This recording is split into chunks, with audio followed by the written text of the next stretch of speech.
nuestra crisis de civilización. El Papa Francisco, en la encíclica Laudato Si, realiza una crítica fuerte al antropocentrismo moderno y al paradigma tecnocrático. De ahí su afirmación radical que señala: no habrá una nueva relación con la naturaleza sin un nuevo ser humano. No hay ecología sin una adecuada antropología. Me gustaría si nos pudieras explicar más esta afirmación y sus alcances para los tiempos actuales. Estoy de acuerdo, es una cita que a mí también me interesa en su contenido, cual el Papa es bastante hábil porque se está haciendo cargo de la crítica contraria. Digamos que el cristianismo ha sido acusado por ciertas corrientes de pensamiento por ser parte del problema, digamos, por ser parte de la causa histórica, de algún modo, de la crisis socioambiental que estamos viviendo.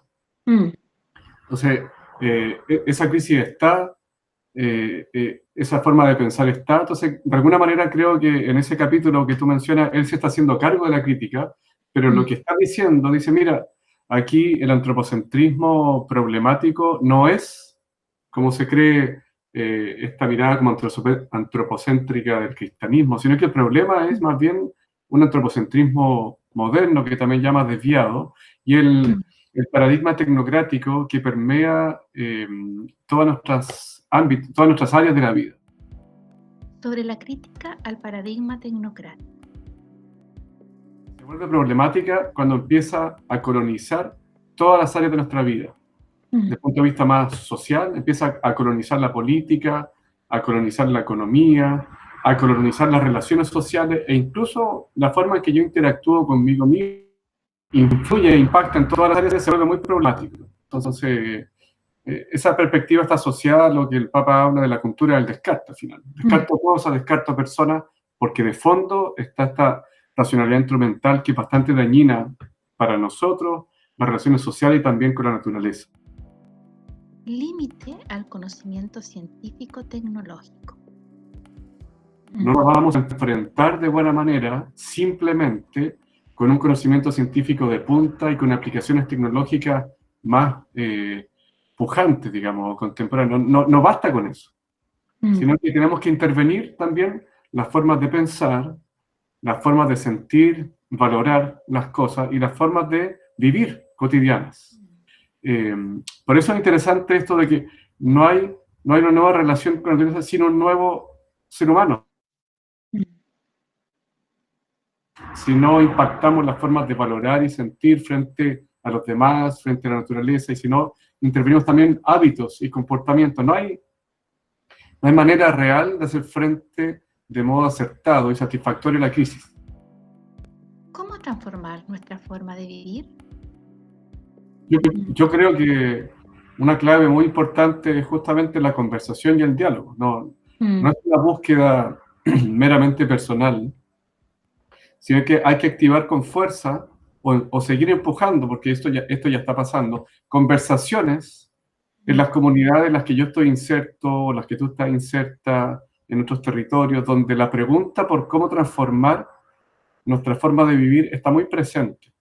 Entonces, yo también diría que efectivamente hay descontento, hay conciencia de que, cuando tú dijiste una crisis de civilización, hay conciencia de que nuestras formas de vivir actualmente nos están impactando negativamente de modo personal, social y también ambiental. Entonces,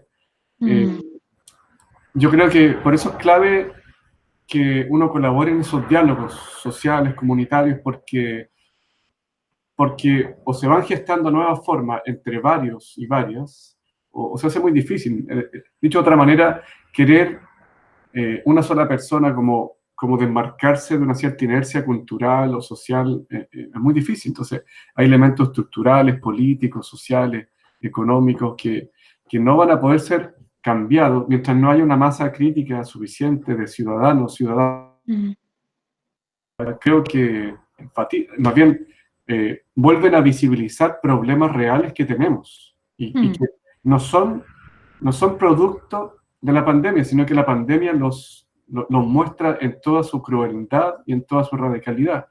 Problemas sociales desde el punto de vista de la fragilidad del trabajo, desde el punto de vista de los ingresos bajos que tienen las personas, de la segregación en el sistema de salud. Entonces, ¿cómo se cambia eso? Se cambia con una conversación muy profunda y con un deseo de muchos y muchas de transformar nuestras formas de vivir. Yo en ese sentido soy bastante esperanzado. Colaborar en red de relaciones de vida. Cuando se habla del paradigma de la interdependencia, yo creo que hay que no solamente quedarse en esta interconexión como más externa y captar que de fondo se está hablando de una trama de relaciones que te son inherentes.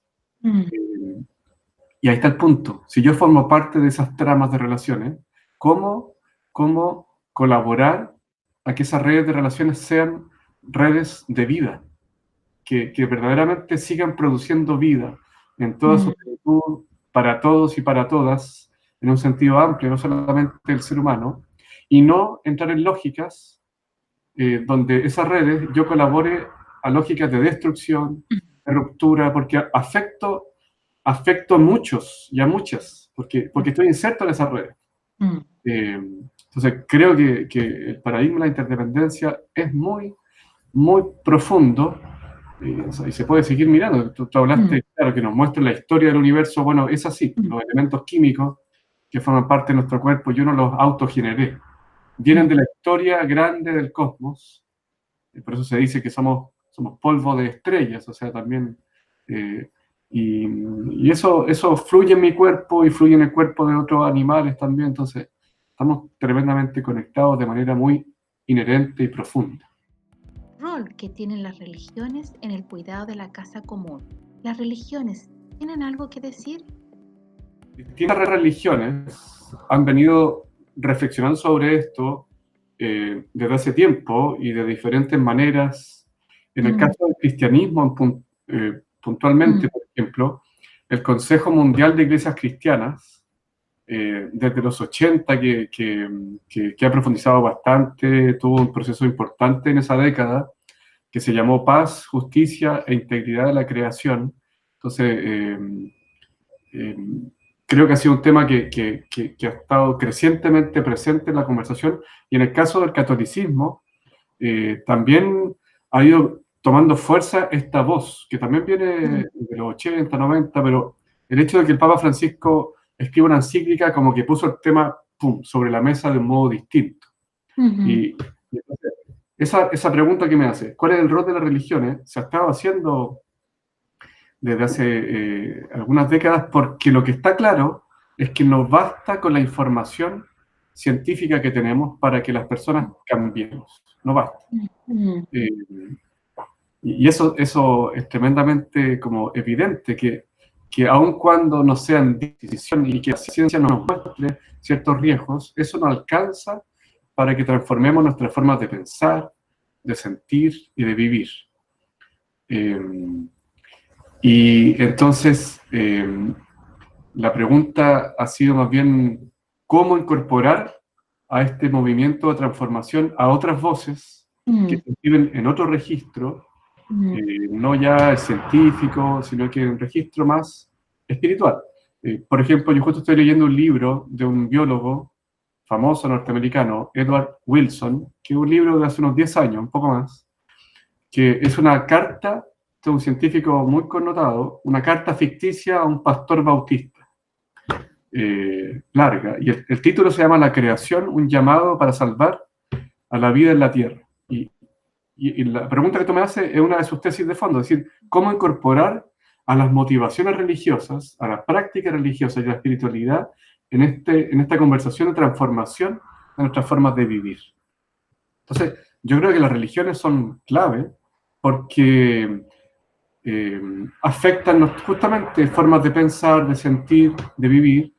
También instalan perspectivas de análisis y de comprensión de la realidad. Si yo pienso puntualmente, la noción de creación, por ejemplo.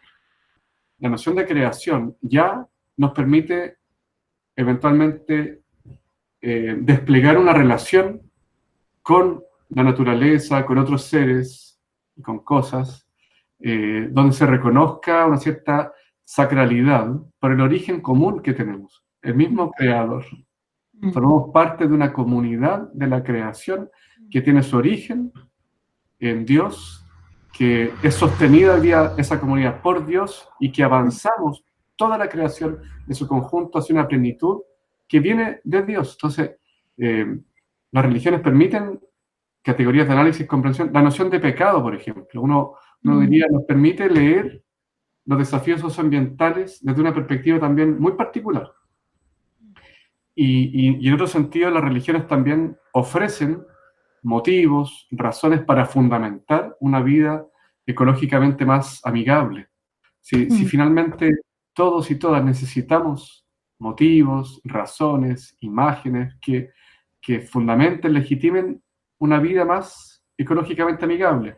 Y las religiones proveen también eso, nos ofrecen esas narrativas, esas comunidades que potencialmente tienen un rol muy importante que jugar. O sea, gran parte de la humanidad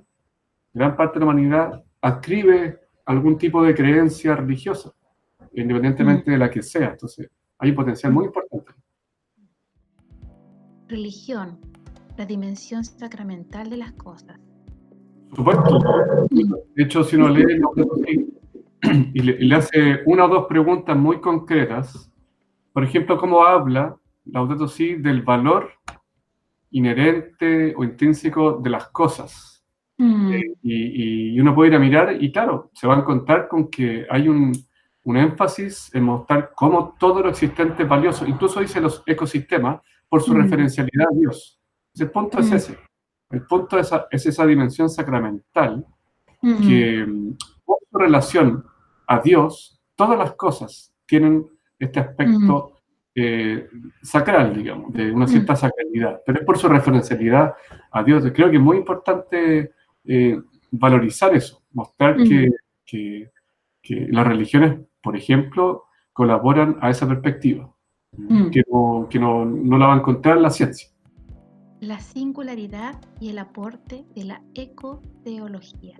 En el caso concreto del cristianismo y del catolicismo, la ecoteología se ha estado desarrollando en las últimas décadas, y yo lo digo así, creo que por una parte tiene una dimensión de crítica cultural, es decir, desde los presupuestos cristianos uno puede mirar formas de vida y criticarlas justamente porque están en la lógica de la destrucción, de la ruptura.